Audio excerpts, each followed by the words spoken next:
النبي صلى الله عليه وسلم 10 سنين 10 ዓመት መልእክተኛውን خدمኳቸው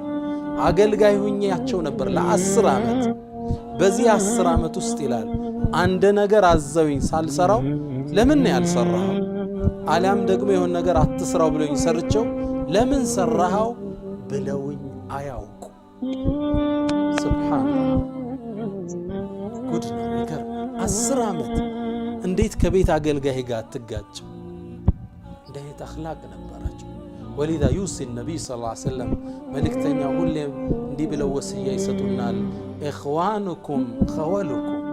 خدامዎቻችሁ የናንተ ወንድሞች ናቸው አላህ ከናንተ ስር አደረጋቸው እናንተ እንዲያገለግሉ አንዳችሁ ከባድን ስራ ካዘዛችሁ ይገዛችሁ የማይችሉትን አያግዛችሁ ካዘዛችሁ ወርዶ ይገዛችሁ إخوانكم خولكم